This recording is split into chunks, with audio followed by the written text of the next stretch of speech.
What's up, everyone? I am Jack Slater, aka the Comic Outlaw, yeah, and we're doing JSA, the Golden Era, and this is part 3. And you're kind of seeing, like, this basically explains what's been going on with this Dyna guy.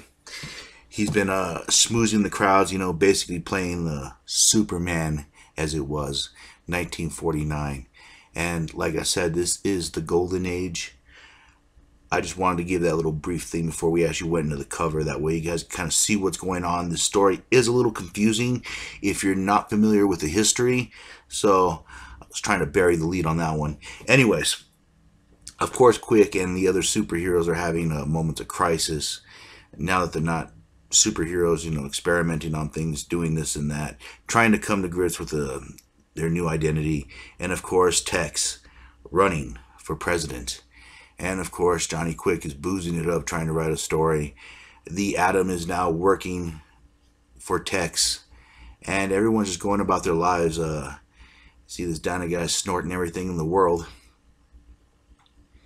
And of course, the public loves this guy, Dunbar. He went from sidekick to superhero with a nuclear experiment. He's on the cover of Life. He's going to be helping Tex when he runs for president in 1952. Everything seems on the up and up as a man known as Starman improves his star rod. The gravity, he flows up in the air. And he thinks to himself, all he has to do is let go of the rod. Let go of the pain, the suffering. But yet he gets struck by the energy of the cosmic rod. And it fills him with purpose, knowing what he must do. For there is something corrupted in this country since they got back. Something all these heroes could feel and yet don't understand. Each one dealing with it in their own way. And he thinks to drop the rod, but no, not yet. There is so much more to be done. And of course, the dreams of this man keep haunting him over and over again. Always the same. Rats. The eagle being killed, devoured. As his dreams haunt him, he runs and runs. His name is Paul. But he was a superhero, a masked man who could see visions, and something haunts him still. Something familiar. He can't see it yet. It has something to do with Tex. It has something to do with the war. His friend wakes him up, and the voice talks to him. It's time. We must find out what's going on. Maybe, just maybe, get some answers. And of course, Johnny Quick's divorce is being filed right here. And this is just the split up between him and Lady Liberty. They were together for a while, and then after the war, they couldn't handle each other. And you know how it is. Now, in the meantime, Alan Scott owns a huge conglomerate of presses and TV and television. And it's very interesting because he's really tired of the anti-communist stuff, the McCarthyism. There's a lot of paranoia going on right now. And he just wants to go back to when times were simple. When he wore the ring. When you knew who the bad guys were. But that was a lifetime ago. Or so it seems, as he pulls the ring from his pocket. And this is just more political gobbledygook right here. Basically explaining how the government's going to change, what's going on, who supports who. And basically pushing Tex's agenda. Meanwhile, this man's trying to write, and he's just frustrated.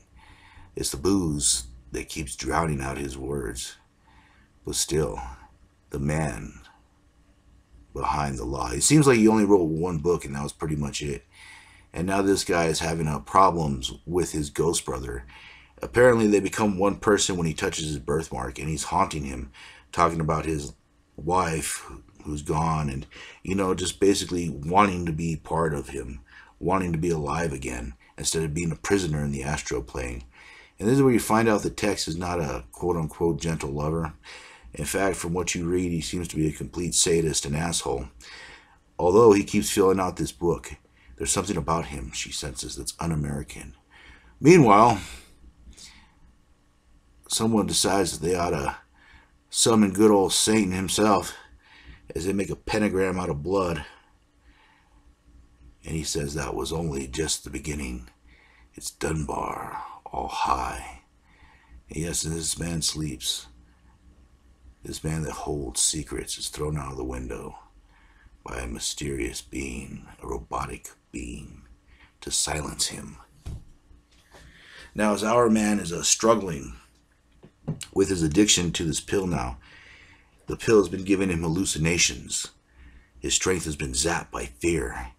As he tests out the pill, he's fine, jumping from building to building, but then a flashback, and he crashes through the roof, assuring everyone they will be compensated as he leaves. And he realizes 1 hour. 1 hour is all he has with his power. And he is addicted. And this kind of just gives you some idea of what's going on with these two. You know, they're arguing. He's basically saying they gotta get married before she gets old, you know, have children, blah, blah, blah. They have a domestic fight. This guy tries to take a hand to her, and she just whips his ass. Throws him through the table. And she leaves him crying, remembering when he was the man that she loved, when he was a hero and not some drunken asshole. Meanwhile, the man that's been taking care of the man with the visions, the Sandman, I guess you could say, of this show, has been taking care of Paul, is kind of hiding him out in a small town, wondering what they're going to do next, how they're going to save him, and why he keeps having these visions. Meanwhile, the visions keep calling him. They keep getting worse as he tries to escape with the eagle, and these beings are hunting them down with an axe, trying desperately to destroy it. And as the visions get worse, he tries to fight them off, but out of nowhere, a hand comes down. It's a Tex, as it drives the axe into the eagle, and the bird dies before him. He wakes up wondering what's going on, and the voice tells him it's time to be a hero and do what heroes do. But Paul is worried that the voice just may be all in his head. Psychotic. Crazy. As his friend summons help, and he's going to need a fair amount of it, they go to a hypnotist, someone that specializes in bringing lost memories back. Behold Carter Hall. Yes, Hawkman. Yes, he's dressed up like Ozymandias from Watchmen. Yes, he's all in Egyptian clothes. He's all pharaohed out, for he has embraced the Egyptian culture. And he uses the hypnotizing powers to go back. And he finds that Tex and Paul were friends. And when Tex became the American, he became his sidekick.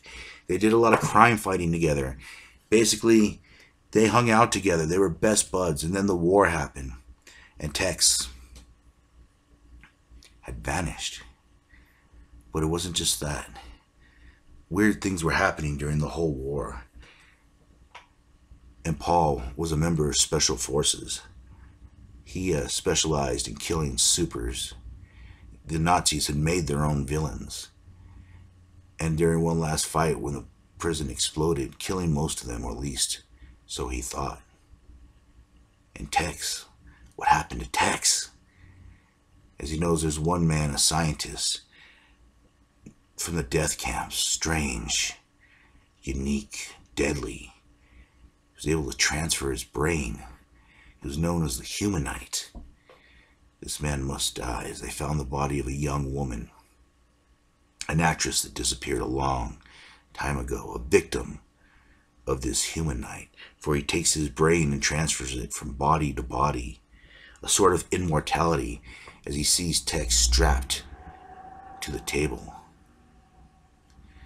And as Johnny and this tigress girl are about to have a little smoochy, they get a visit from Tex's woman. She brings the diary saying that Tex isn't the same anymore, and that this girl was a former thief, so she uses her skills to pop open the book, and out pops a picture of that actress. And the worst fears are confirmed, that Tex, the man that's running for president, is the Ultra-Humanite.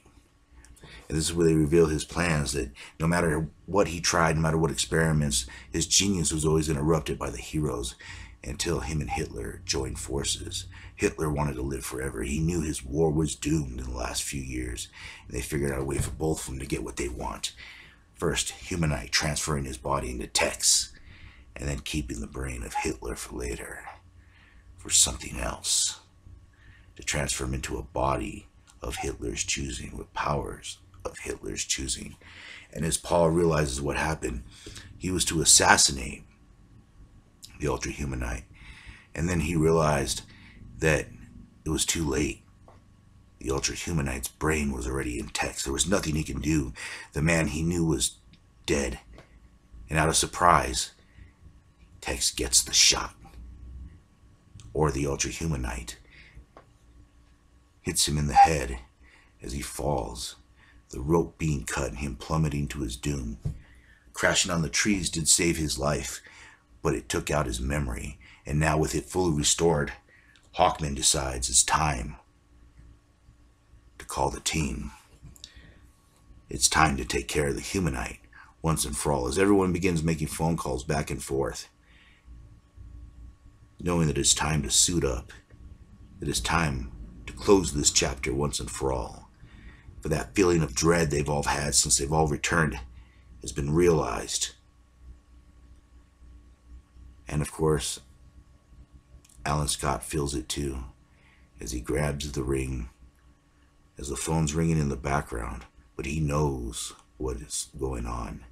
He was able to piece it together, and now the Green Lantern has his ring, ready to return to the fight. But will it be enough to stop the Ultra-Humanite and Dunbar with Hitler's brain in it? Will they be able to succeed in destroying this menace once and for all? We'll find out the next time, and I'll catch you on the flip side. Yeah.